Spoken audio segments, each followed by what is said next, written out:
Actually, I had not been watching. I was taking care of patients, and I was nearing the end of my shift, and Andrew Lee, who's the trauma coordinator here, came out and said that the tornado was fairly close, and it looks like that it was on a head-on collision with us. The big thing that stood out to me were the amount of children that we saw. The very first patients that we got were children.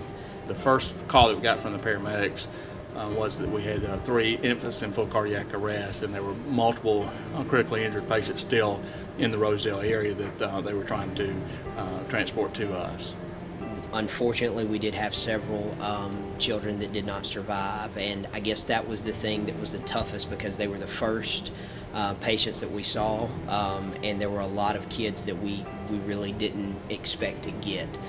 At the time that the tornado hit, we had a pretty bad car accident, so we had some patients from that, and we had a little 3-year-old who had some seizure activity, and she was intubated. So myself and another nurse was in the room with her when the tornado was spotted. Our nurse manager, Terry Snyder, came down the hall and said they had spotted a tornado and it was kind of headed toward the hospital and we should take cover. But we had a 3-year-old intubated patient. You can't really leave her. So the other nurse, Sharon Oakley, and I stayed with her. And just kind of, I laid over her legs and she laid over her chest. And we looked out the window, because it's a little small window, and you could see the debris.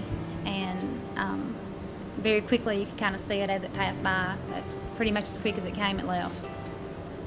One patient I remember specifically was a gentleman probably in his 40s that had a femur fracture or a thigh bone fracture, and he told me that his wife had died and his son was here somewhere, and he just wanted us to take care of his son. He wasn't worried about himself, he just wanted to make sure his son was taken care of. We knew that it was going to be an issue that we were definitely going to have to deal with. We never expected it to be this close to us or have the impact that it did. As everybody knows, it was a really large storm that caused a lot of damage, and in turn did something to our community that we had never seen before and hope to never see again.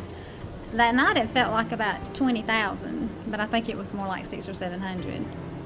They started coming in probably 10 to 15 minutes after the tornado hit, and we were still, getting the remnants of them 6, 7 o'clock the next morning. Well, I think that the spirit of the people here has certainly been shown in recent days, and a cooperative spirit with everybody, with the city and the county and the state authorities and just individuals. If you ride down McFarland Boulevard now, you already see that people are moving debris, and they already have signs up that we're coming back, we're building here. It just seems like every day there's more groups from all over the United States and the world that are coming to help, and that's pretty amazing that little Tuscaloosa County has garnered that much help. This community doesn't give up. You can see it in the response. Just from my experience, the nurses that work here working a full shift at the hospital and turn around and going out and volunteering.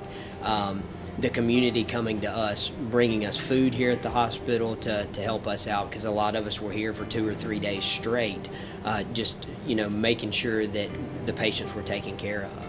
But I think Tuscaloosa will be bigger and better at the end of the rebuilding process.